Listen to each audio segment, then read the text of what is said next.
Біздің баршамыз өмірді жақсы көреміз, әрі барынша қуанышты ұзақ өмір сүру үшін жас әрі жігерлі болғымыз келеді. Осы мақсатта адамдар әрдайым өмірді ұзартпаса да, кем дегенде сапасын жақсартуға мүмкіндік беретін барлық әдістер мен жүйелерді жасаған. Бүгінгі таңда адамның жасару мәселесімен медицина ғылымы айналысады. Көпшілігіміз оны түсініп, барлық стандартты нұсқауларды білеміз. Алайда, олар қандай да бір себеппен сіздің нақтылы жағдайыңызға көмектеспейтіні белгілі. Дегенмен, адамзаттың шынымен денені зақымдайтын және емдейтін толық жүйесі бар. Бұл Алланың жүйесі ислам. Ал бүгін біз сіздерге оның шағын бөлігі туралы айтатын боламыз. Ол оразаның бір қатар өзгеше қырлары. Ораза жайында қасиетті Құранда былайша баяндалады. Білсеңдер, сендер үшін ораза ұстауларың тағы жақсы. Білетіндер, оразаны тиісті мөлшерде түсініп, бағалайтын ғалымдар. Біз бүгін оразаның артықшылықтарын медициналық тұрғыдан талдаймыз. Алдымен каналға тіркеліп, қоңырау белгісін баса кетіңіз. Оразада адам ағзасында болатын өзгерістер. Жасушалар жаңарып, ескілері жойылады. Ораза адам организміндегі қажетінен артық және ескі жасушалары жоюшы қызметін атқарады. Оразаның тәртібі бойынша адам жылына бір ай толығымен ауыз бекітеді. Күніне кем дегенде 14 сағат жеп ішуден тыйылып, одан кейін бірнеше сағатқа аузын ашып, әл жинап алу қажет. Бұл адам ағзасындағы жасушаларды жандандырып, керек еместерін жою процесіне қажет уақытқа дәлме-дәл келеді. Адам қарны ашқан кезде әлсіз жасушалар өздігінен жойылып, аштыққа қарсы тұру үшін адамның ішкі организмдері белсенді жұмыс істейді. Осы сәтте адам ағзаларының белсенділігі артып, өміршеңдігі күшейе түседі. Сондай-ақ, ораза адам организмін тас, артық ет, май мөлшері сияқты зиянды заттардан арылтады. Қант ауруына тосқауыл болады. Ораза тұту қандағы қант үлесін барынша төмен мөлшерге түсіруге үлкен септігін тигізеді. Себебі, ораза ұстаған кезде адамның ұйқы безі демалады. Ұйқы безі қантты крахмалды заттар мен майларға айналдыратын инсулин бөледі. Егер адам ұйқы безі шығаратын инсулиннен артық мөлшерде тамақ жейтін болса, онда бұл ұйқы безіне ауыр тиіп, жұмыс істеу белсенділігін төмендетеді. Осылай жалғаса берсе, ұйқы безі өз функциясын атқарудан қалады. Осы уақытта адам бойындағы қант қанға тарай бастайды да, оның қандағы құрамы бірте-бірте көбейіп, адам қант ауруына шалдығады. Қазіргі әлемнің біраз жерінде қант дертіне шалдыққан адамдарды ораза тұту арқылы емдеу етек алуда. Ауыз бекіту арқылы қант ауруын емдеу процесі былай жүреді. Пациент 3 апта бойы күніне қанындағы қанттың мөлшеріне байланысты 10 сағат пен 20 сағат арасында ауыз бекітеді. Одан кейін ауыз ашқан кезде жеңіл тамақтармен қоректенеді. Бұл химиялық дәрі-дәрмектерді қолданбай қант ауруын емдеуге өте ұтымды жол екенін медицина дәлелдеп отыр. Француз биологы, ішкі ағзалар бойынша білікті дәрігер болған Нобель сыйлығының лауреаты Алексис Карель өзінің белгісіз адам деген еңбегінде былай дейді: адамдар барлық ғасырда ораза тұтқан, сондай-ақ барлық дінде тамақ саудан тыйылып, ауыз бекітуге шақырудан ешқашан тыйылған емес. Адам ауыз бекіткенде ең бірінші аштық, одан соң денедегі әлсіздік сезінеді. Бұл сыртқы болып жатқан жағдайлар, бірақ ішкі организмде құбылыстар бұған қарағанда маңыздырақ. Осы сәтте бүйректегі қант қимылдайды, онымен бірге терінің астында сақталған майлар да қимылдап ериді. Ішкі ағзалар мен жүрек бір қалыпты жұмыс істеу үшін барлық организм өзіндегі сақталған қордан қажетті энергияны жұмсай бастайды. Бұл болашақта адам организмінің жақсы жұмыс істеуіне көмектеседі. Карель айтып отырған тамақтан белгілі бір мезгіл тыйылып, ауыз бекіту мұсылмандардың ораза тұту үлгісіне толықтай келетінін айта кеткен жөн. Артық салмақтан арылуға әсер етеді. Егер ораза ұстаушы ауыз ашқаннан кейін жейтін тамақ мөлшерін шектеу қойып, дұрыс режиммен жүрсе, бойдағы артық салмақтан арылуға ораза таптырмайтын әдіс. Яғни, адам ұзақ уақытқа қарны аш жүріп, бірден ауыз ашқан кезде тамақ пен сусындарға тойып алмағаны жөн. Себебі бұл керісінше салмақтың көбеюіне әкеп соғады. Алла елшісі саллаллаху алейхи вассалам ауыз ашар кезде тек бірнеше құрмадан дәм тартып, аз ғана су ішіп, ақшам намазына тұратын. Пайғамбарымыздың осы бір әдеті бәрімізге үлгі бола алады. Себебі құрманың құрамында қант бар. Ал қант қан құрамына тез тарайды.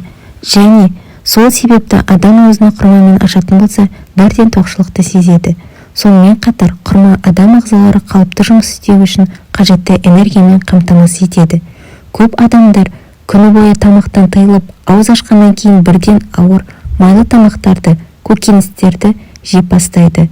Бұл тағамдарды асқазан қорытуға ұзақ уақыт алады. Ағза асқазанға түскен тамақтан өзіне керек энергиясын алып, ол қантқа айналу себебінен адам тоқшылықты сезінеді. Бірақ пенде бәрібір өзі аш сезініп, тамақтың үстіне тамақты жей береді. Сөйтіп организміне қажетті энергияны мөлшерінен асырып жібереді. Осылайша ораза ұстау өзінің қасиеттерінің бірін жоғалтып, адам артық салмақ қосып семіздікке ұшырайды. Әрине, Алла шариғатының бізге қалағаны бұл емес. Тері ауруларына пайдалы. Ауыз бекітудің тері ауруларымен күресуде пайдалы әсері бар. Себебі адам ораза тұтқан кезде қандағы су мөлшері азаяды, яғни терідегі су құрамы да кемиді деген сөз.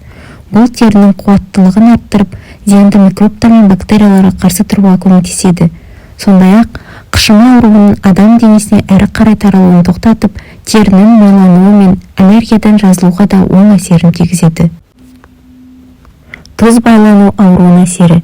Бұл дерт көп тамақтанудың, әсіресе еттен жасалған өнімдер мен көп қоректенуден пайда болады. Сондай-ақ, адам шамасынан тыс тамақ жегенде бұлшықеттердегі протеин құрамы тым көбейіп, бұзыла бастайды. Бұл адам буындарына, әсіресе аяқтағы үлкен бармаққа несеп қышқылын жиналуына әкеп соғады. Адам тұз байлану ауруына шалдыққан кезде әлгі буындар ісіп, қызарады да ауырта бастайды. Сондай-ақ, қандағы несеп тұзының мөлшері көбейіп, ол бүйрекке жиналып тынады. Бұл процесс ақырында бүйрек тас пайда болуына әкеп соғады. Сондықтан тамақ пен судан тыйылып, біраз уақытта ауыз бекіту бұл дертті емдеудегі ұтымды жол. Қант қоюлауын алдын алады.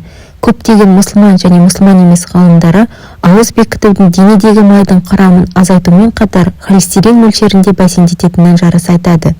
Холестерин дегеніміз ол қан тамырларына тұнатын зат. Денедегі майдың құрамы көбейген сайын холестерин мөлшері де ұлғаяды. Бұның арты артеросклероз, қан тамырларының майлануы дертіне және жүрек пен мидағы қанның қойылуына әкеп соғады. Алла тағаланың білсеңдер, ораза ұстағандардың өздеріне жақсы деген аятын естігенде таң қалудың қажеті жоқ. Біздер тамақты тым көп жеп, өзіміздің денсаулығымызға залал келтіріп жатамыз. Егер біз Алла шариғаты мен пайғамбар жолын ұстанып, тамақ көп жеуден тыйылып, айына кем дегенде 3 күн ораза тұтып жүретін болсақ, бұл дерттерге шалдығу ықтималы бәсеңдей түсетіні анық. Адам ағзасын улы заттардан тазартады. Қазіргі кезде тағам өнімдерін ұзақ мерзімде сақтау үшін құрамына химиялық қоспалар қосылатынын баршамыз білеміз. Бұл өнімдер адам асқазанына түскен кезде улы заттарға айналып, денедегі майдың ішіне сақталып қалады. Адамның ұзақ уақыт тамақтан тыйылуы әлгі майдағы улы заттардың еруіне әкеледі. Оған қоса, адам организмі улы заттардан қорғауға жауапты бүйрек, бауыр сияқты ағзалар өз функцияларын атқаруға көмектеседі. Сондай-ақ, ауыз бекіту кезінде дұрыс тамақтанып, артық тағамнан бас тартатын болса, бұл организмнің иммунитетін күшейтеді. Бон деген америкалық дәрігер былай дейді: барлық адам тіпті ауру болмаса да ораза ұстауға мұқтаж, себебі қазіргі тағам өнімдерінің улары адам бойына сіңіп қалады. Бұл адамның организм белсенділігін тежеп, бойына ауырлық салып, өзіне ауру сияқты сезінуге апарады. Ал адам ауыз бекіткен кезде әлгі улы қалдықтар адам бойынан жойылып, ағзалар тазаланады. Бойындағы аштық кезінде жойылған жасушалар ораза ұстап болғаннан кейін 20 күнге жетпей қайта жаңарады. Денедегі улы қалдықтар кетіп, жасушалар жаңарған соң адам өзін жеңіл сезініп, қуатқа ие болады. Ас қорыту жүйесі демалады. Ауыз бекіту ас қорыту жүйесінің демалуына мүмкіндік береді. Дегенмен адам организмі өзінің табиғи функцияларын атқарады және тамақ қорытуға арналған сөл әдеттегіден аз мөлшерден бөлінгенімен сөл бөлу процесі қалыпты жағдайда өз қызметін атқара береді. Бұл адамның сөл бөлу жүйесін жақсартып, бір қалыпқа түсіреді. Бірақ бір ескерте кететін жайт, ораза ұстаған кезде асқазан қышқылдық бөлуді тоқтатпайды. Яғни асқазанында жарасы бар адам ауыз бекіту кезінде абай болу қажет. Жағымсыз тәуелділіктерден арылтады. Жағымсыз тәуелділіктер десе алдымен көз алдымызға түтіні бұрқыраған темекі келетін хал. Өкінішке орай, оған тәуелділіктен жай адамдарды айтпағанда, 5 уақыт намазын оқып жүрген бауырларымыздың арасында да зардап шегіп жүргендер бар. Сондай кісілер үшін Рамазан айы арам әдеттен арылуға таптырмайтын кезең. Себебі басқа күндері темекіні тастаймын деп өзіңізге уәде беріп артынан нәпсі құрғырдың айтқанына ілесіп кеткеніңізбен оразаның уақытында Алладан қорқыныш бұдан да сізді қайтарады. Әрине, қазіргі заманда тәуелділіктің түр-түрі көбейіп кетті. Бұлардан арылу алдымен адамның өзіне байланысты. Оразаның күнінде тоқтатып, түнінде қайта бастауы да мүмкін. Бірақ біліп қойыңыз, Рамазан айы тек ауыз бекітіп қана қоймай, сондай-ақ жаман сөздерден, ұсқынсыз әдеттерден, жағымсыз тәуелділіктерден айырылуға көмектесетін мүмкіндік айы. Арыла алмай жүрген жаман әдеттеріңіз болса, мүмкіндікті жіберіп алмаңыз. Қан қысымын түсіреді, бас ауруына пайдасы бар. Ауыз бекіту қан қысымын түсіруге және қанның қойылуының қауіпін азайтуға бағытталған табиғи жол. Өйткені адам ұзақ уақытқа тамақтан тыйылған кезде бойға қажетті энергияны жеткізу үшін организм денедегі маймен қоса глюкозаны жаға бастайды. Сондай-ақ адам бойындағы тамақ құрамы және адреналин сияқты гормондар азаяды. Бұның бәрі бойдағы қан қысымының түсуіне келеді.